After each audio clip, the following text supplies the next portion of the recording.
Assalamualaikum Pak Ustaz. Waalaikumsalam warahmatullahi wabarakatuh. Amin ya rabbal alamin. Dan tentunya saya juga sudah ditemani oleh Bang Zainuddin. Assalamualaikum Bang Zai. Waalaikumsalam Pak Tung. Apa kabar? Alhamdulillah. Nah ini kita mau ngobrol lagi, ngaji lagi sama Pak Ustadz tentang anak nih.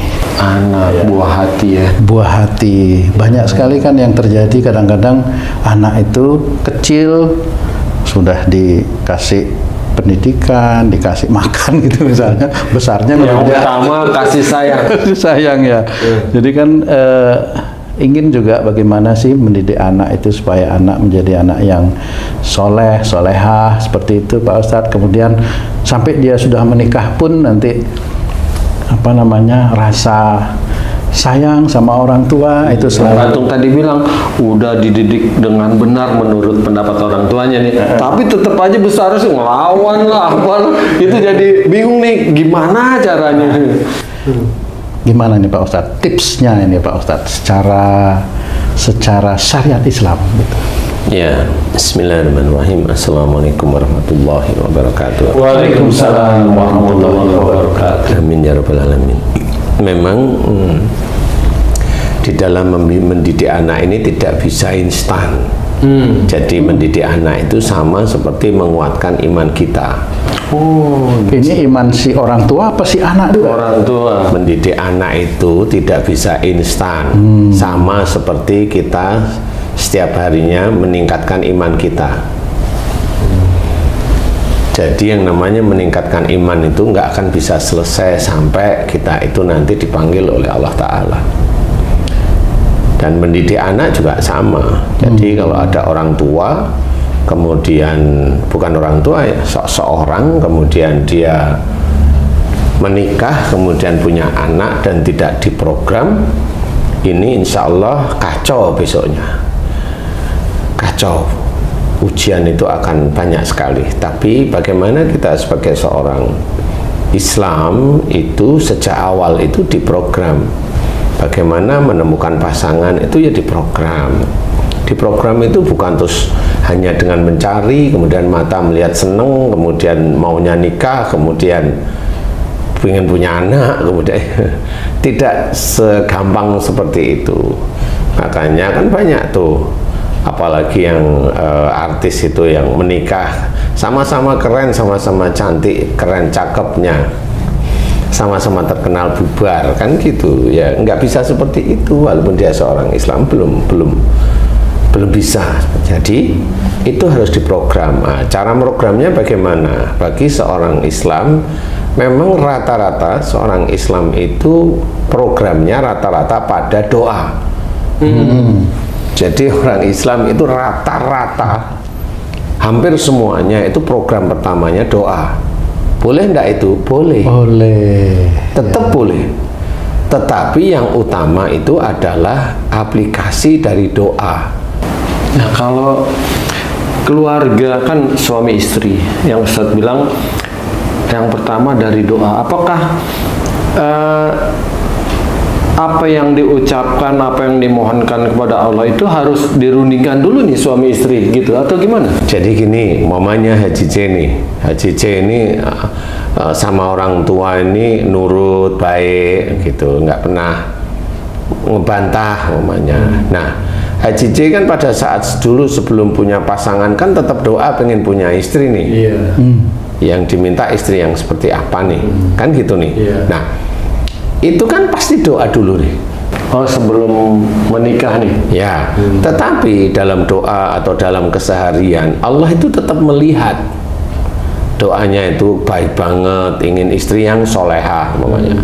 Tetapi dari doa ini kan dilihat lagi doa-doa yang lain yang mengikuti istilahnya. Kalau umpamanya Haji C sebenarnya nurut dengan orang tua nurut, kemudian doanya itu umpamanya dulu umpama ya, dulu itu doa, ya Allah mudahkan segala urusan duniaku dan akhiratku dan pilihkan aku jodohku seorang wanita yang solehah. Kayaknya ketemunya itu baik-baik aja. Dulu belum ada kata-kata seperti itu. Jadi kalau mamanya Haji C itu sudah benar doanya, ya Allah aku mohon berikanlah aku jodoh seorang wanita yang solehah, kan gitu. Itu benar. Nah itu ya. Kemudian ada satu lagi doa, jadikan aku suami yang sabar. Nah, di titik inilah kesabaran haji ini dituntut, akhirnya diketemu sama orang yang dia tahu agama, tetapi ya menggelitik antara hati, telinga, mata, otak, dan fisiknya Haji J, karena jadikan aku suami yang sabar lah, kan gitu ya. Nah, doa ini memang dilihat oleh Allah Ta'ala di luar sebenarnya aplikasi haji sendiri. Nah, kalau umpamanya seseorang itu hanya melihat kemudian senang kemudian nikah, ini besok akan jadi masalah di kemudian harinya. Masalah ini apa? Ya, ujian. Bukan cuma ini ujian, saya anggap aja ujian. Dari mana ya? Dari imannya yang dia punyai, dari amal solehnya, dan juga dari dosa-dosanya. Kalau contohnya saya seperti itu, apakah istri yang sudah ditakdirkan sebelum menjadi istri itu, apakah doanya seperti apa sehingga dia menguji kesabaran suami? Ya, yang dilihat karena umpamanya Haji J mintanya jadi suami yang sabar. Nah, karena kan ketemu yang uji. Pasti akan ditemukan yang uji. Nah, karena ingin suami, berarti yang uji adalah istri, ya itu aja. Oh, padahal si istri nggak berdoa sebagai penguji suami ya? Enggak. Makanya disinilah kita mencoba untuk memahami diri kita. Nah, setelah menjadi suami istri, mulailah dibentuk. Si imam ngajari makmumnya, si suami ngajari istrinya sesuatu yang baik, kan seperti itu. Pelajaran-pelajaran agama, hukum-hukum dan sebagainya diajarkan. Kemudian juga diajarkan tidak cuma pengetahuan, tidak cuma hanya hafal di sini, yaitu perilaku, sifat atau perbuatan-perbuatan yang memang jangan sampai belajar, ya ini hanya belajar, jangan sampai keluar dari syariat. Akhlak-akhlak yang baik, bagaimana istri itu hormat dengan suami, bagaimana ada tugas masing-masing. Nah, ini hal-hal ini yang menjadikan suami istri nanti akan imbang.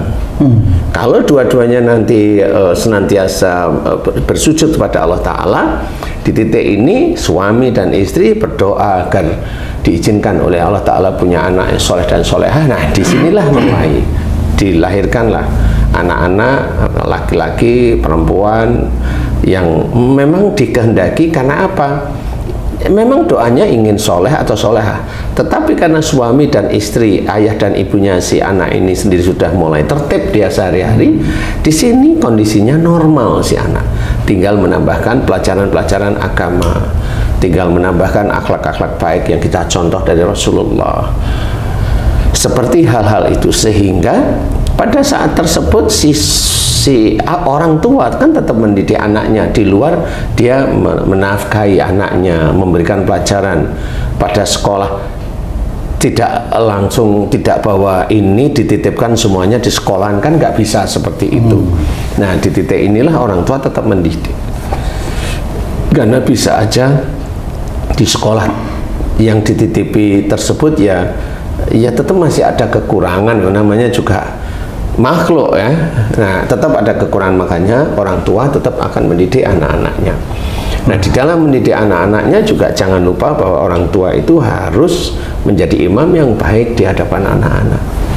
Nah, insya Allah dari sinilah mudah-mudahan nanti antara doa kita, kemudian dengan hasil anak-anak ini menjadi anak-anak yang soleh atau solehah yang rajin, ini nanti sampai menikahnya insya Allah bisa diijabah oleh Allah Ta'ala.